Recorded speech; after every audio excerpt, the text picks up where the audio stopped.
the Enneagram is something that points you to your default drives, your default motivations.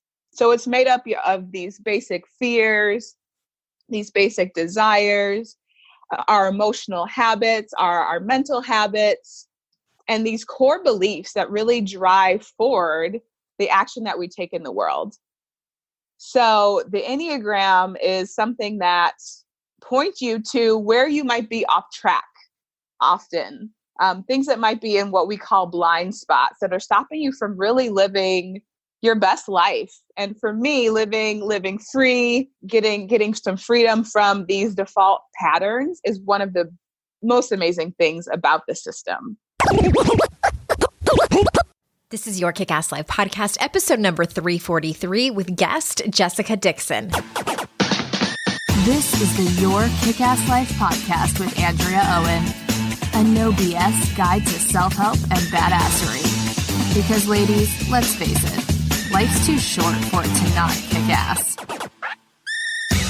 And here's your host, the girl who serves it up straight with a side of crazy, Andrea Owen. Hey there, ass kickers. Welcome to another episode of the show. I am so glad that you are here. So for a while now, I have been tossing around having someone come on to talk about the Enneagram.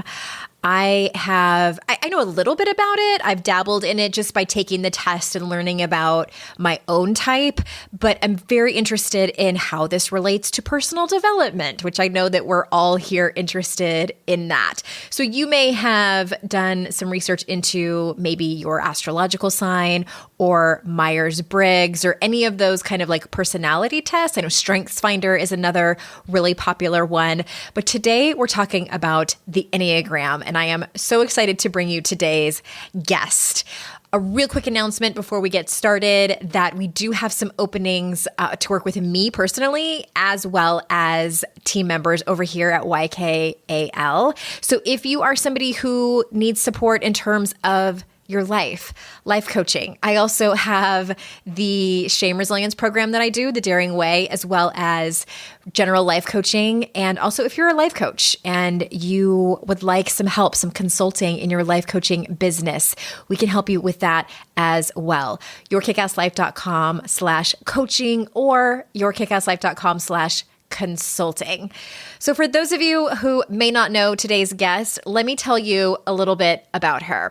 Jessica Denise Dickson is a life empowerment Enneagram coach and Black mermaid who believes that when Black women heal, the world heals. Her stand is to support women of color heal and live authentically with self-trust, self-safety, and full-bodied freedom. Jessica also believes that our desires call us to our future and supports women to get in touch with their dreams.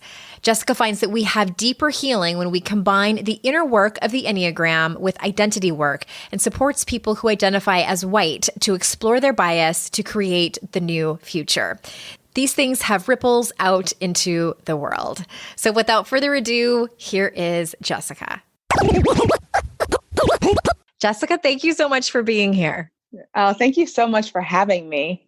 I love that you are the very first person that's ever come on this show. I mean, 340 something episodes, and I love the Enneagram, but I've never had anybody on to come and talk about it. So welcome. Oh my God. Oh, No I feel very special. No pressure. I'm sweating now a little bit, but that's okay. No, we have no one to compare it to. So you're going to do fantastic. Perfect. I love your energy too. Like from the minute we started emailing back and forth, I knew that it was just going to be such a fun conversation as well as an informative. So let me back up. Before I get way too excited, I would love for you to explain sort of what is the Enneagram for people who may have just kind of heard the word but aren't really sure what it is. Oh, I love this question with everything within me because there are a lot of ideas about what the Enneagram is. Yeah. Is it like a personality test? What is it? Right. So I will start with what it is not, because it is not a test. A lot of people will take a test. There are a lot of tests for it, but the Enneagram is a system that has been around much longer than tests. Whereas with other systems, it's like a test was developed concurrently. And so we have like the Myers-Briggs, and you have a Myers-Briggs test that has reliability. this system is a system that about our motivations that has been around longer than tests. The first test for it came out around 1991, and the system came to the United States in around the 1970s. So that's one thing that it's not. Although you can take a test, they're about 40% accurate. So when you're taking it, you just want to know that it's a starting point. Mm-hmm. It's not an end point. Another thing that the Enneagram is not is just some basic personality system to tell you who you are. You know, there are systems like that. There's strengths, there's the Myers-Briggs, there's even human design. You know, I love systems. I believe systems are so helpful. This system is one that will help you transform. And so it's really important. I mean, knowing your type it can be fun, like to talk to people about at parties and stuff. Mm-hmm. But really, it's the application of the system to your life to transform and become a more authentic you in the world. I didn't know all that. Like, I love this. Yeah. I'm like, because I was like, I thought it was for, and I'm kind of joking. Like, I thought it was for, like, I want to use this as an excuse for when I'm an asshole. Like, like how people do that with their horoscope. Oh my gosh. Oh, and sometimes that happens. It's a huge pet peeve of mine. Well, you know, I'm just a reformer. So I get to like be a dick to you. And it's like, nope, not the way that works, my friend. So that's in your category of like what the Enneagram is not. That is. Yes. Okay. Another thing that it's not is something to get diagnosed as. I've heard people say, you know, like, okay, you're going to diagnose me, you know, tell me my type. You know, there's nothing wrong with the types. They all have positives and negatives. So let's talk then about what the Enneagram actually is. Mm-hmm. The Enneagram is something that points you to your default drives, your default motivations. So it's made up of these basic fears, these basic desires, our emotional habits, our mental habits, and these core beliefs that really drive forward the action that we take in the world. So the Enneagram is something that points you to where you might be off track often. Things that might be in what we call blind spots that are stopping you from really living your best life. And for me, living free, getting some freedom from these default patterns is one of the most amazing things about the system. I love this so much because, you know, when I very first started my life coaching, you know, even before I started like the actual business, when I was coaching, like I will fully admit that a lot of it was cloaked in like the toxic positivity that we're seeing, where I was just just you are your own destiny and think positive thoughts and you can do it and all of that. And I fairly quickly realized like, okay, this isn't everyone's experience. Right. There are so many nuances and, you know, you throw privilege in and all of these things. But I think I'm so drawn to the Enneagram because as I've grown as a facilitator and life coach and realizing that not everyone comes at, you know, shame resilience or managing their inner critic or setting boundaries with people from the same place. Like they can, I do feel like people can always better themselves, but their starting point and their path may look very different. And it sounds like what you're saying is the Enneagram has a lot to do with that. Yeah, the Enneagram, it's the symbol that people are like, what is that? Is that religious? Is that, you know, like, nope, not religious. Well, who created it? I mean, I don't mean to interrupt you because I know you had a thought there, but. Yeah.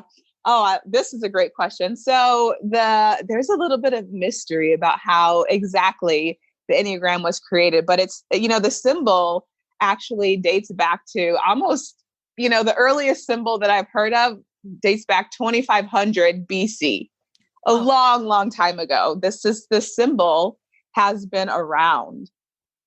And so there's a lot of history to it, a lot of the history about how it's even come to us, you know, is sometimes a little bit mysterious. It's said to be used by desert fathers and used as a spiritual tool within indigenous communities long ago. So, there's a little bit of like, I love the mystery of it. And I love how, even with that mystery, that it's applicable to so many people in so many places throughout the world. Okay. So you also like to talk about, well, first of all, I love that you can create an entire business from this. And I've also seen recently that there are therapists that use the Enneagram with their clients. So I love this. But so you also like to talk about how it can very much, and this is kind of what we were talking about around people's self-awareness and even empathy. So can you say more about that? Absolutely. So one of the great gifts of this system is that it points you to where you might have what we call blind spots, the things that you do unintentionally that create a wedge in your relationships, where maybe you want to step up as a leader, but you don't recognize the way that you're coming off to people.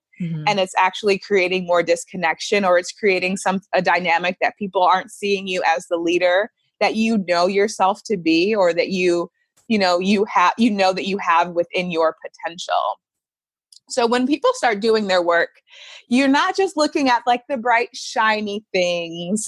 A lot of people actually mistype because they're thinking of themselves as like the bright, shiny parts of themselves. But the Enneagram really points us to, okay, where are your fears driving the car right now? Yeah. Like, where are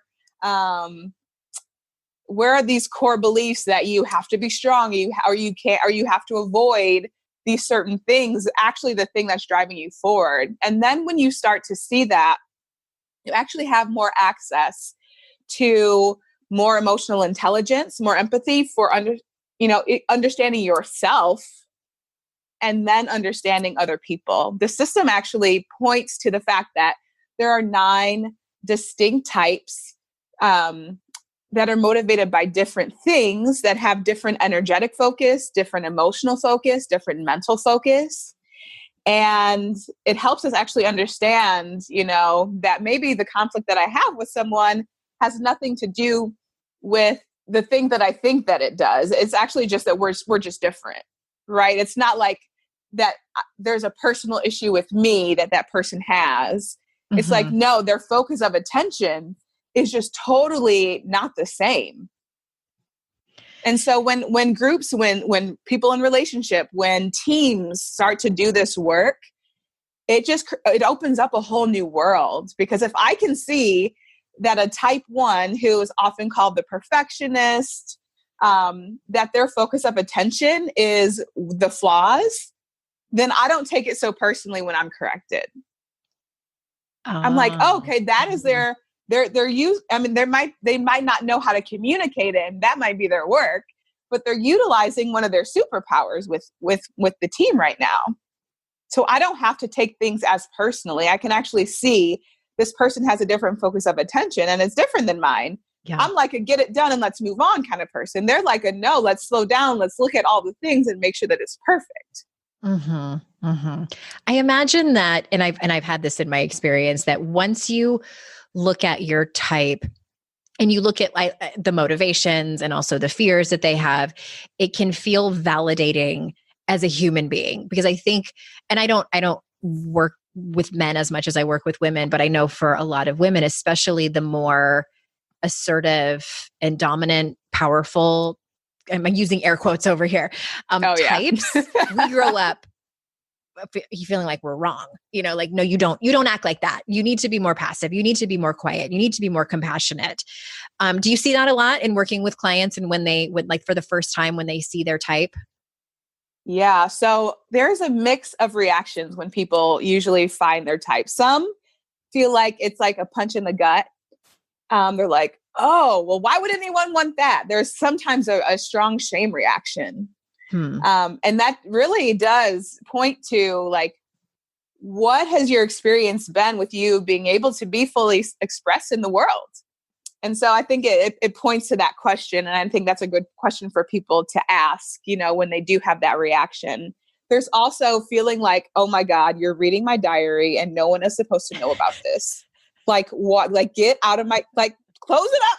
Yeah. No one's supposed to know that this is my experience. So let's not talk about it and let's not think about it.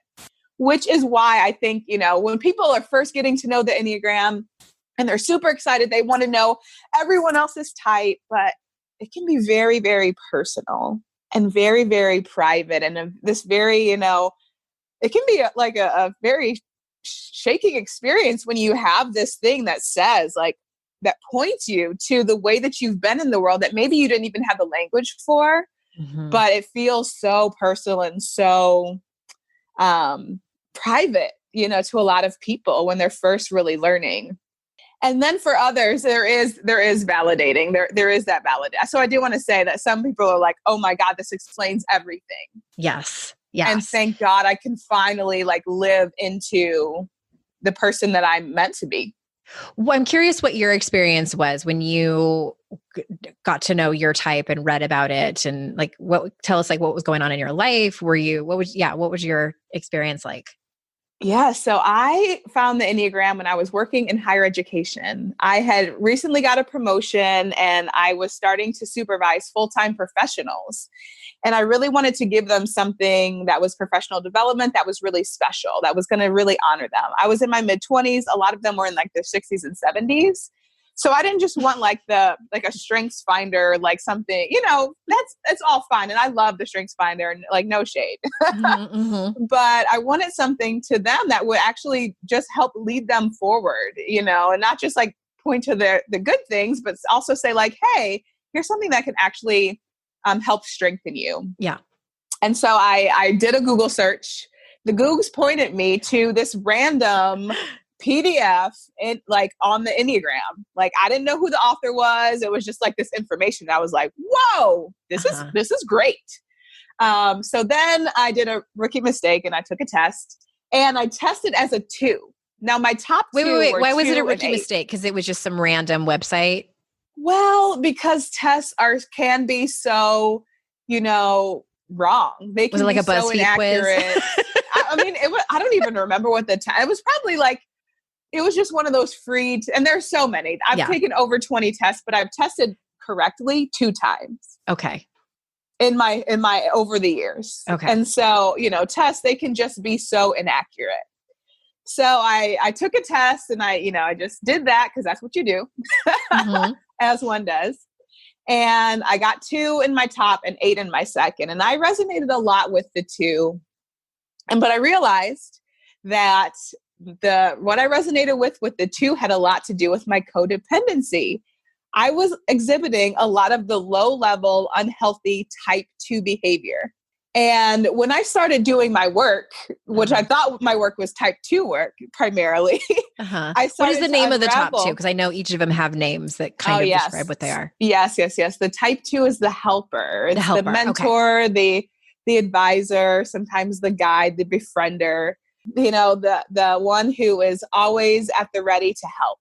Okay, always at the ready to support you in whatever you need to make your dreams come true. But of course, it can devolve into codependency, right?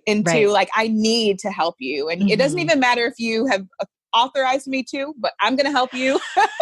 Trust me, from one codependent to another, I see you. Yep, that's me. And so I, of course, was like, oh my gosh, yes, I resonate with this. And so as I started to do that kind of work, it was like, oh, okay, that's actually not me. And I landed on the type 8. And that's when the world opened up for me. So did you do the test the correct way, and then that's when you landed on 8? Or is that what happened? No, it actually started as I started to explore those top 2 types that I have. Okay. I'm like, I resonate a lot with both of these. So like, what's really going on? So I started to do my work around the 2, and then I was like, well, let me look at this 8. And I started to really look at the makeup of the type 8. And which is the challenger. Was through, the challenger, the protector. I prefer the boss, Same. The strong one, the powerful one. There's a lot of names for each, but that was when it started to just open up a whole new world for me. Okay. And so before I forget to ask, where is the best place to take the test? Because I've taken it 3 times and I've always taken it. It's like $12 to take it on the Enneagram site. Yeah. So the Enneagram Institute I think it's now $12. Yeah, that's what I pay. Take. And it's 144 questions. Yes. Back in the day, I had my people take the paper version of that. Oh gosh, the Scantron. Actually, I had to just score by hand. Oh gosh. Wow. I know. And so that can be a good test. Also, trueself.io. Okay. We'll put those links in the show notes. Yeah, that can be it. That's honestly one that I recommend. But I think it can be a little bit overwhelming. And I think one of the best ways to find your type is to work with someone to do a typing interview. Mm-hmm. It's an oral right? interview. I do. Okay, I do this. Yeah. I call them type discovery sessions. So, you go through and really you start looking at what are my habitual patterns and the ways that I've been in the world, throughout my life. And so then you start to look at these habits and how they have contributed to, what is your core type. Mm-hmm. And so that's the way that I love it too, because then you're really able to be more thoughtful about your habits throughout, as opposed to when you're taking a test, maybe you're in a bad mood, maybe you're in a really great mood, maybe you're, so many things can impact that.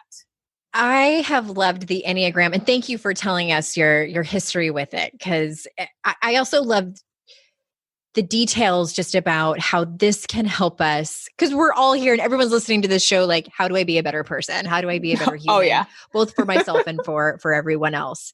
And I know for me, when I've tested 3 times, and the first 2 times I tested as an 8, the Challenger. Mm-hmm. And when I read about it, I was both gut punched and relieved and validated. Yeah. Because 8s for women, and it didn't really tell me anything I didn't already know. I'm also an Aries, as the horoscope, and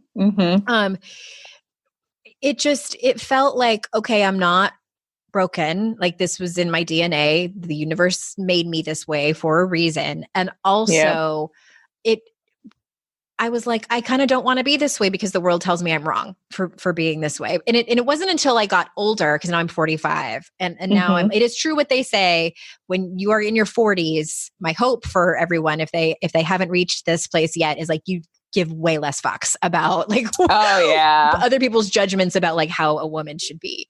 And then I was just emailing you about this. I took it again. It was like earlier this week or last week, and I tied with an 8 and a 7, and the 7 is the enthusiast. And I was joking with, I can't remember if I emailed you or if I was joking with one of my friends, and I said, I feel like now I'm just too tired to have all the 8 traits. 8s are competitive. We are ambitious, which that has got me to where I am today. Absolutely. But now I'm like, if it's not also very fun, which is part of, the enthusiast, then I'm out. So I just thought it was funny. And I also read on the Enneagram site, and I'd love to get your thoughts on this, is that we don't always stick to the same type throughout our entire life. Yeah. The way that we express our type can change. I haven't, so my thoughts, my experience working with people is that people do remain the same core type throughout their life. Mm-hmm. Now, what happens is that life gives us, as we go through things, as we evolve, as we grow, we have access to more types and more type strategies. So it's not always that I'm utilizing my type 8 stuff to survive. It's sometimes that I can take on the type 2 stuff. I can take on the type 5 stuff. I can take on the type 9 stuff, and it be supportive of me for my growth and for my evolution and my flourishing. Right.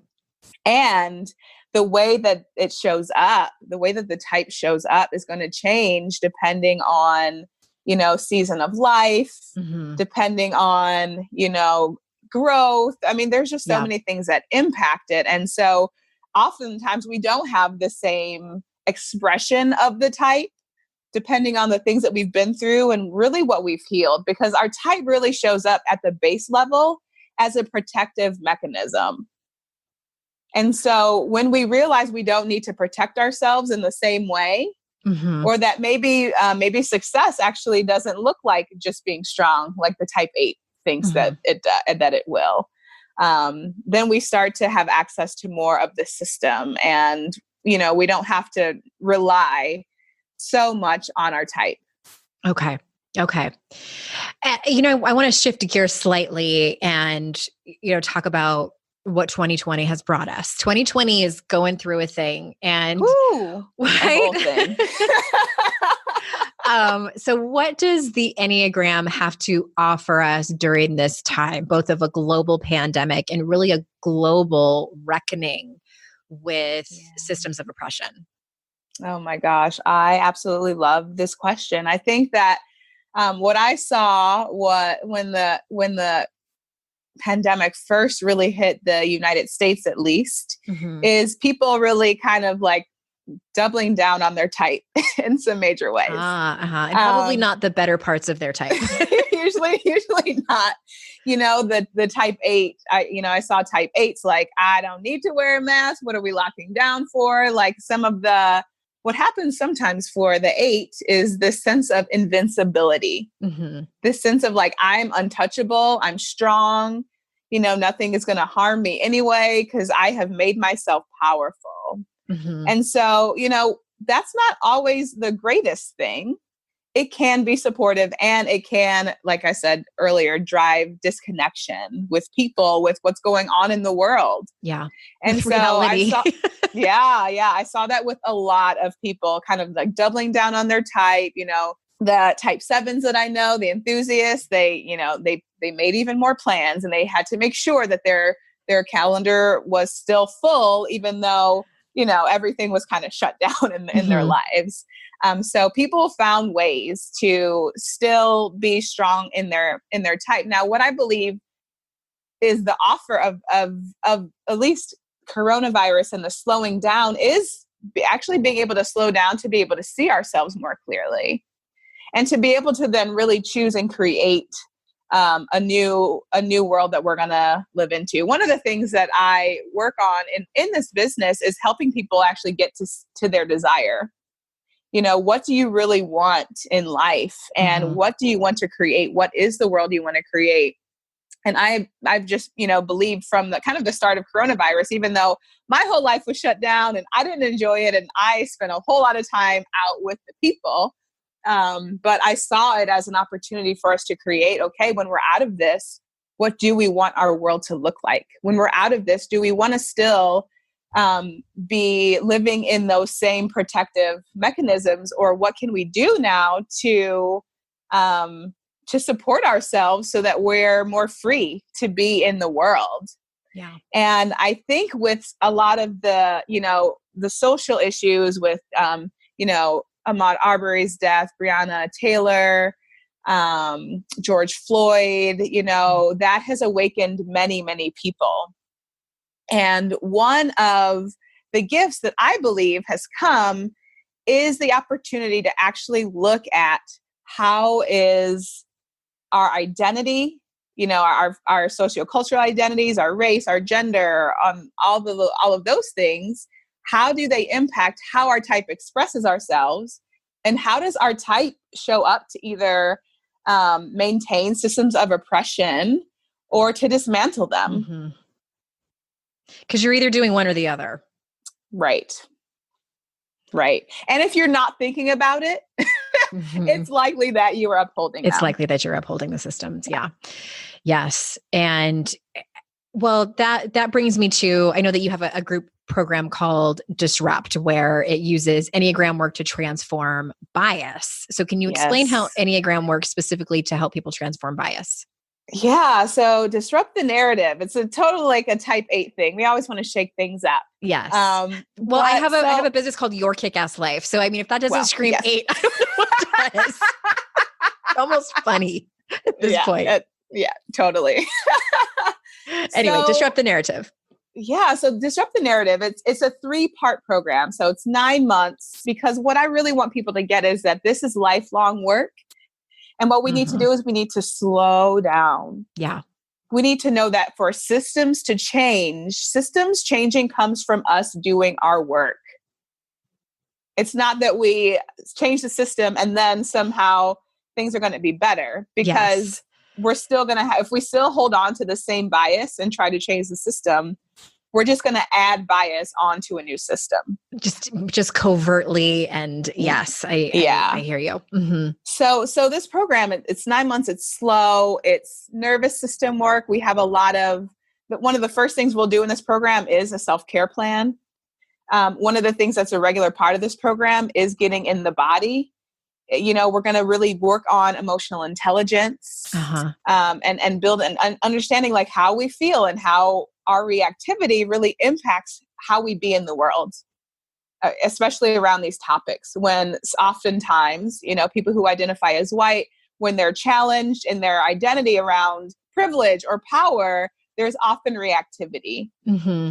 So is this program, I'm going to interrupt you for a second. This is the one that's for people who identify as white, correct? It is. Yeah.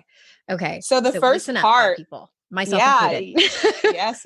So the first part of the program is self-discovery. It is like, who are you? What are your identities? Oftentimes, and I've led this work for almost 15 years, people in exploring their identities. Mm-hmm. And often people have not really thought about many of their identities, or what does that mean in the world that you actually have this identity. So we're going to look at the Enneagram type. We're going to look at identities like your race, your gender. Have you thought about what it looks like to show up in your body in the world, mm-hmm. and the impacts that has on how you even express your type? So we're going to look at that. We're going to start really diving into what are the core beliefs, core fears, core desires, often things that are unconscious to us in the world. So we're going to look at those also, while looking at what are some of the unconscious bias that you may be holding on to. Mm-hmm. That you don't know, they're kind of just like not inside your perspective. So we're going to bring them out mm-hmm. so that when, we're also going to look at the ways that you handle triggers. Okay. Well, I love that points back to nervous system. Like I am seeing, I had my own kind of awakening in 2016, and I'm seeing a lot of going on right now, what I was experiencing in 2016. And that is a nervous system meltdown. Like the motherboard is frying. Yep. And then that's where a lot of people just step back and they're like, I'm out. I don't know what to do with all of this. Yes. So I love that you start there. Yeah. This is why this is slow work, and it's lifelong work. And so 9 months is, it's a foundational piece. And the reason I say it's lifelong is because I will always have this beautiful brown skin. Mm-hmm. And I know that since it's lifelong for me, it has to be lifelong for everyone else. Yeah. And it can't just be something that you go through and then that you're done. But there has to be an unraveling of your nervous system, an allowance for it to just actually heal, for you to express yourself fully. Even the things that you would never say out loud, but thoughts that go through your head, and to be seen, and for there to not really be shame. I would just believe in full self-expression, and I don't want that expression to harm people of color, which is why this program has been created. Yeah. Because I have found that when white people who identify as white, often are first doing work around whiteness, which is a culture that it's created and curated, mm-hmm. That they, people of color have known that you're white your whole life, and it's new to you, and we get it, and it can be very draining. So I'm creating a space for people to look at that freely, to be able to say whatever is, and so that they can let go of what needs to be let go of, and actually know how to deal with things in their body, how to stay in their body, how to develop the emotional intelligence to move forward. And so that first phase, that self-discovery phase, that's really supportive of the second phase, which is where we unpack issues like racism, power, privilege, all of those things. The second phase is the longest phase. And, we start to really look at how have these structures impacted the way that we show up, mm-hmm. And we start to look at, okay, how do we create then a different future? Then that leads us to our third phase, which is the integration phase and commitment phase, where everyone will make a commitment, like I pledge that I am committed to this for a lifetime. And this, as people go through this program, the work that they do to unravel these things, to denounce what they need to denounce, to forgive and heal what they need to forgive and heal, to make right what they need to make right, that is where the work will come from.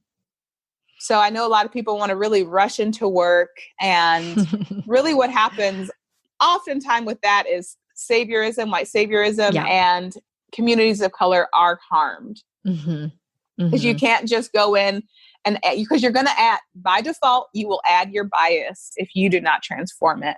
Yes. So we're going to come in, we're going to transform the type. We're going to let go of what needs to be let go. We're going to look and see, like, where has my type supported these systems, and what now is my commitment to the world. I love everything, and it sounds like it's been curated and structured incredibly carefully and thoughtfully. And I think that, I love that it's 9 months long. I think it's imperative. And also, I just wanted to sort of underscore that last part that you were saying about causing harm, because I've done that. When I had my own awakening, I jumped from, I think it's Barbara Love that has the, I forget what the framework is that she calls it, but she talks about, awareness, like just realizing, that we're white and the harm that is caused and the whole system of racism, and oh my gosh. And then her next phase is analysis and then action. Well, I skipped analysis and went straight into action as an 8. This is the part where I blame my 8 for being an asshole. No, I'm just kidding. But it's, it was cloaked in white saviorism. And as a leader, as someone with a platform, I felt it was my obligation and my responsibility, which isn't untrue, but I went about it the wrong way. And I freely admit that. And fairly quickly, probably not quickly enough, but took 17 giant steps backwards and said, okay, now is not the time for me to take this massive action and talk about it and educate. Now is the time for me to listen and learn and do my own dismantling and a lot of the things that you said. And so for anyone interested, that link will be in the show notes. I'm not done asking you questions yet, though. So perfect. I'm not done. I want to kind of shift gears and ask you about Enneagram in relationships, because now that I searched for Enneagram, I'm seeing all these Google ads and just articles that keep coming up of like, who are you best in a relationship with? And I haven't clicked on them. I'm like, I need to talk to Jessica first. Because I'm afraid it's going to say that my husband, and I don't even know his type yet though, but so can you talk to that a little bit? Yeah. So I know that there is, when people find their type, they do want to know, oh my gosh, who would be my best partner? And, it's almost kind of like the party trick thing around, the BuzzFeed quiz. Yeah. Yeah. Well, what I would like to say is that there's not a rule. There's not, people try to provide guidelines, but really, two people who are moving toward health in their own ways are going to be able to support the full self-expression of the other. To make it work. Yeah. I was hoping you would say that. Yeah, absolutely. It really, because people are like, oh, I was actually kind of joking with a friend. I was like, I don't know if I would date a 5 because of this, and this. What's the 5? What's their name? The investigator, the observer. Okay. Yeah. So 5s are very much head types. They're very much into details. They can be collectors. That's what I think my husband does. Mm-hmm. Oh yeah. Mm-hmm. They're also, there's some things I'm like, okay, there's like sometimes a rigidity around, information and, well, this rule doesn't apply. Like, you didn't apply this rule like to every single thing. And I'm like, that's a little rigid for me. So like a lot of people probably with Asperger's are 5s. I'm making a sweeping What- generalization, but that's what it sounds like a little bit. That is a sweeping But I love someone with Asperger's. So yes. Well, what I would actually guess is that there is mistyping, that they would probably be most likely to mistype as 5 because they do have that directness and that attention to detail. But it's not necessarily, it ain't necessarily so. Okay. Yeah. Well, it's interesting because I think this is what you and I was mentioning in one of my emails to you, is that I've dated, and I don't know for certain, but I've dated a couple of guys who I'm pretty sure were 8s, and it was a disaster because I felt like it was a power struggle and I was just always exhausted in the relationship. But I will say this, I also dated those people when I hadn't done like any work on myself. I highly doubt the people that I was in the relationship with had either. And so now, 20 years later, and especially after just what you said, 2 people that are doing the work on themselves can absolutely make it work. So yeah. Possible. But I still don't want to date an 8. Right. I've thought about it, but I'm like, this one of my commitments lately to myself has been that I'm not going to be interested in any romantic anything in which I'm in a power struggle. I want someone who really creates the space for me to let down those walls, where I don't have to put them up, where I don't have to be the strong one all the time. And there are people who have been that, and I have found myself much more attracted to them, whereas like a younger version of myself would have probably seen them as weak. I would have seen them as someone that I could take advantage of, if I'm just being really, really honest. Yeah. But the work that I've done has allowed me to actually see that when I am vulnerable, I am really at my strongest. That it's not just a matter of that I have to just be the strong, powerful one all the time. Like, no, it actually creates, a lot of strength when I am vulnerable, and people feel like they can be their full selves and actually be one of the superpowers of the 8 is helping people step into their power and empowering people to like be the biggest versions of themselves. And so when I actually show my vulnerability and my strength, then I actually allow other people to do the same. And for me, there's nothing better than that. Right. Yeah. But it took me a while to get there. Before, I would just be like, oh, I can walk all over you. Now I'm like, oh, you actually are giving me the space to be who I am fully. And thank you. Oh, and it is a gift, and it is really, really beautiful every time that can happen. Yeah. I mean, I love that so much, partly because that's how I have built a business, like exactly how you, and I walked into vulnerability sort of on accident from a place of, if I don't tell this story, I feel like I might die, just dying inside. And I started a blog in 2008 and was sort of both mortified and exhilarated that people were not just reading it, but could relate and were emailing me and say, thank you for telling me this story. When I got sober, it was the same thing. And so I love everything that you just said. I want to ask you one more question before we close up. And that is about conflict resolution and the Enneagram. So I'm assuming now, based on what you've told us, those can go hand in hand, right? Oh, yeah. Okay. Can you say a little bit more about that? Yeah. So one of the things that I have, in my prior life working in higher education, I taught a lot of conflict resolution. And one of the ways that I taught it was through the lens of the Enneagram. One of the ways that I still teach it when I'm doing those trainings is through the lens of the Enneagram, because it's important for us to actually know, when is this conflict because I feel like I need to protect myself? When is it just because we're totally different and we have these differences of opinions? And when is it just because, like we're not communicating the best? Like when is it also, when is it me just trying to make them wrong? Yes. That's like the second one you said. Totally. Yeah. And that's totally like a human thing. Like we all do that at some point, right? Like just wanting to be right. But the Enneagram gives us, when we can actually start to look and see, okay, I feel like lashing out at you or having this, sometimes 8s, as we're not conflict avoidant. And sometimes conflict can be energizing for the 8. So other people are like, oh my God, why are we in conflict again? And they're like, what do you mean? It's just a conversation. This isn't a conflict. Yeah. I can't even tell you how many times I've said that to my husband. Like, we're literally just talking. And they're like, that's not what this is. It can be very much a blind spot for the 8 that, a regular conversation to other people is conflict. But the Enneagram work gives us access to that. We can actually start to see, okay, I feel like I need some energy. So I'm starting a conflict. What can I do? Can I get in my body? Can I go work out? I feel like this other person's going to try to take advantage of me in some way. So that's, if I recognize that, my type's protection is going to come up full force and likely will contribute to the conflict.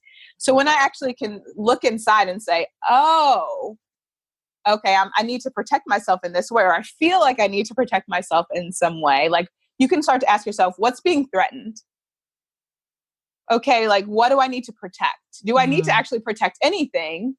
Often the answer is no, but our type is just so used to protecting us in the way that it knows how, that we just go with it.